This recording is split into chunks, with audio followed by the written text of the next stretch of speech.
नमस्कार।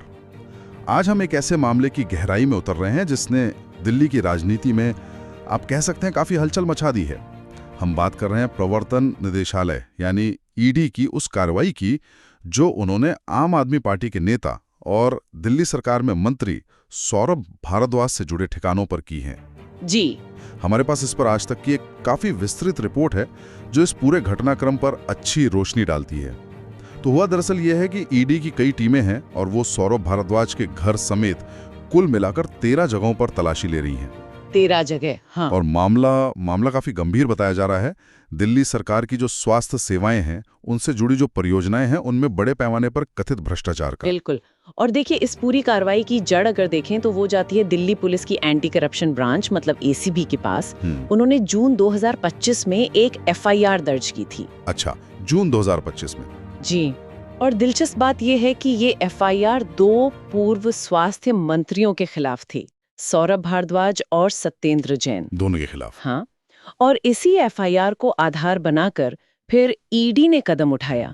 जुलाई 2025 में उन्होंने मनी लॉन्ड्रिंग रोकथाम अधिनियम यानी पीएमएलए उसके तहत अपना मामला दर्ज किया, जिसे वो ईसीआईआर कहते हैं। ईसीआईआर, हाँ, एनफोर्समेंट केस इन्फॉर्मेशन रिपोर्ट।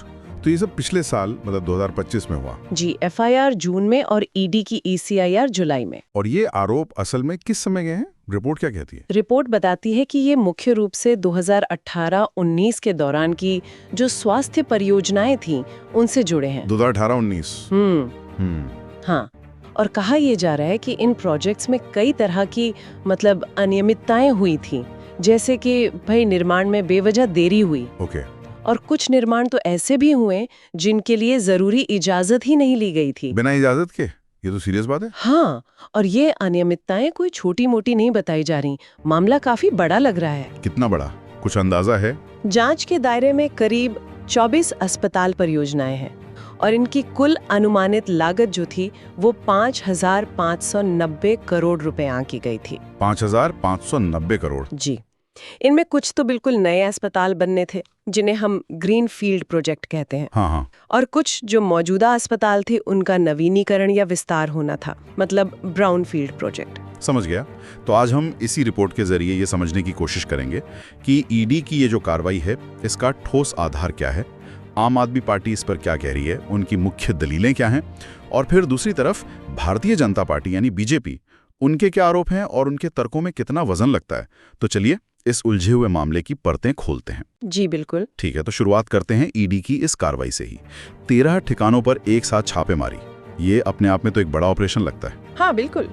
इसका कानूनी आधार क्या है? आपने एसीबी की एफआईआर का जिक्र किया था। जी हाँ, जैसा मैंने पहले बताया, ईडी की कार्रवाई का जो पहला आधार है वो एसीबी की जून 2025 वाली एफआईआर ही है। एसीबी ने अपनी जांच के बाद सौरभ भारद्वाज और सत्येंद्र जैन के खिलाफ केस दर्ज किया था। आरोप यही था कि एपी सरकार के कार्यकाल में स्वास्थ्य परियोजनाओं के आवंटन में, उनकी क्रियान्वयन में भ्रष्टाचार हुआ है। और ईडी, जिसका काम ही वित्तीय अपराधों की जांच करना है, खासकर मनी लॉन्ड्रिंग की, तो उन्होंने इसी एफआईआर को संज्ञान में लिया और पीएमएलए के तहत अपनी जांच शुरू की जुलाई 2025 में। पीएमएलए के तहत? और ये जो छापेमारी हो रही है अभी, ये पीएमएलए की किसी खास धारा के तहत हो रही है? इसका क्या मतलब है? हाँ, जानकारी यही है कि ये छापे पीएमएलए की धारा 17 के तहत मारे जा रहे हैं। धारा 17? जी। ये धारा ईडी के अधिकारियों को तलाशी लेने और अगर जरूरत पड़े तो संपत्ति जब्त करने का अधिकार देती है, लेकिन तभी जब उनके पास ये मानने का पुख्ता कारण हो कि भाई उस जगह पर मनी लॉन्ड्रिंग से जुड़े अपराध के सबूत मिल सकते हैं या फिर अपराध से कमाई गई कोई संपत्ति, जिसे प्रोसीड्स ऑफ क्राइम कहते हैं, वो मिल सकती है। अच्छा, तो मतलब वो सबूत ढूंढ रहे हैं इन छापों के जरिए? बिल्कुल। मूल रूप से ईडी इन छापों के जरिए सबूत इकट्ठा करने की कोशिश कर रही है ताकि वो मनी लॉन्ड्रिंग के एंगल से इन आरोपों की पुष्टि कर सके या उन्हें खारिज कर सके। अब थोड़ा इन आरोपों की तय में जाते हैं। आपने बताया 2018-19 का समय, 24 अस्पताल परियोजनाएं, 5,590 करोड़ रुपए की लागत, ये बहुत बड़ी रकम है। रिपोर्ट में क्या कुछ और बताया गया कि असल में गड़बड़ी कहाँ हुई, मतलब निर्माण में देरी और बिना अनुमति निर्माण के अलावा? हाँ देखिए, इस शिकायत की कहानी थोड़ी और पीछे भी जाती है। अगस्त 2024 में 2024 एफआईआर से भी पहले एक शिकायत दर्ज कराई थी। उनका मुख्य आरोप यही था कि ये जो परियोजनाएं हैं या तो शुरू ही नहीं हुई या फिर बहुत ही धीमी गति से चल रही हैं, लेकिन फंड्स का कथित तौर पर दुरुपयोग हो रहा है। अच्छा, फंड्स का दुरुपयोग। हाँ, उन्होंने दावा किया था कि भाई कागजों पर तो काम दिखाया जा रहा है और पैसा निकाला जा रहा है, जबकि जमीन पर हकीकत कुछ और ही है।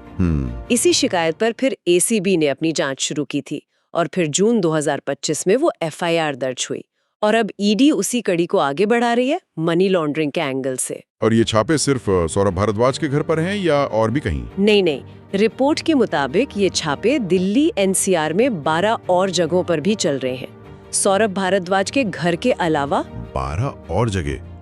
कौन हो सकते हैं लोग? अंदाजा यही है कि इनमें कुछ ठेकेदार हो सकते हैं या परियोजना से जुड़े और संबंधित व्यक्ति शामिल हो सकते हैं।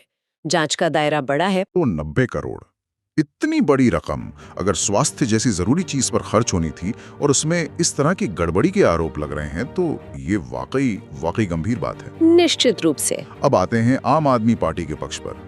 जाहिर है उनकी तरफ से तो बहुत कड़ी प्रतिक्रिया आई होगी। बिल्कुल। सौरभ भारद्वाज, खुद आतिशी, संजय सिंह, ये सब बड़े नेता हैं। इनका क्या कहना है इस पर? हाँ, एएपी की प्रतिक्रिया काफी मुखर रही है, जैसा आपने कहा।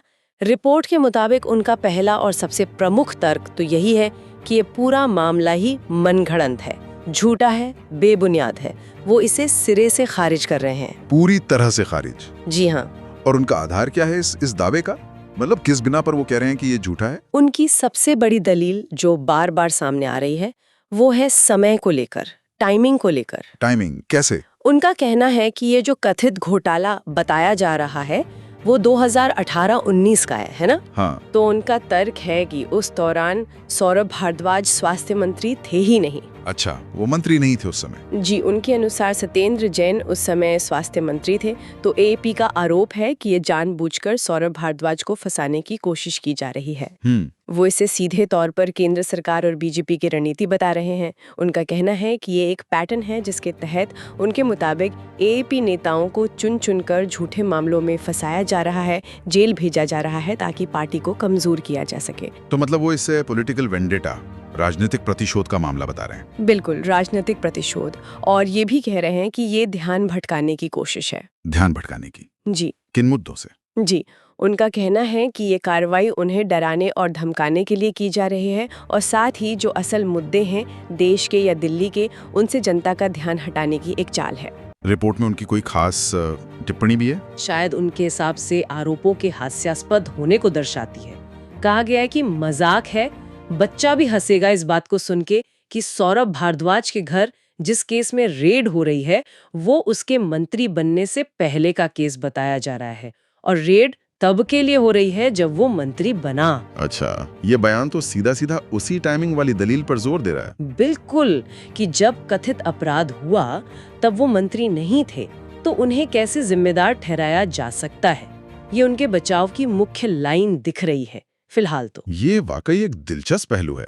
अगर आरोप 2018-19 के हैं और भारद्वाज उस समय मंत्री नहीं थे, तो फिर ईडी की जांच का फोकस उन पर क्यों है? क्या ईडी को लगता है कि उनकी बात की कोई भूमिका हो सकती है या कोई और कनेक्शन? खैर, ये तो जांच का विषय होगा। जी, ये जांच में ही साफ होगा। अब सिक्के का दूसरा पहलू देखते हैं। भारतीय जनता पार्टी, बीजेपी, वो क्या कह रही है? रिपोर्ट में उनके आरोपों का भी जिक्र है। हाँ, रिपोर्ट में बीजेपी के पक्ष को भी जगह दी गई है और उनका कहना है कि भाई ये कोई अचानक से सामने आया मामला नहीं है। बीजेपी दावा कर रही है कि उन्होंने ही सबसे पहले इन अस्पतालों के निर्माण में जो कथित भारी धांधली हो रही थी उसका मुद्दा उठाया था। अच्छा, वो कह रहे हैं कि उन्होंने पहले ये मुद्दा उठाया था? जी हाँ, वो इसे एक तरह से अपने पहले की चेतावनियों का सच साबित होना बता रहे हैं। उनके मुख्य आरोप क्या है? रिपोर्ट में क्या खास जानकारी दी गई है उनके आरोपों के बारे में? बीजेपी के आरोप काफी सीधे और गंभीर हैं। उनका कहना है कि जमीनी हकीकत ये थी कि कई जगहों पर अस्पतालों का निर्माण कार्य या तो शुरू ही नहीं हुआ था या फिर मतलब कछुए की चाल से चल रहा था। लेकिन इसके बावजूद जो ठेकेदार थे उनको भुगतान करने के लिए बिल लगातार पास किए जा रहे थे।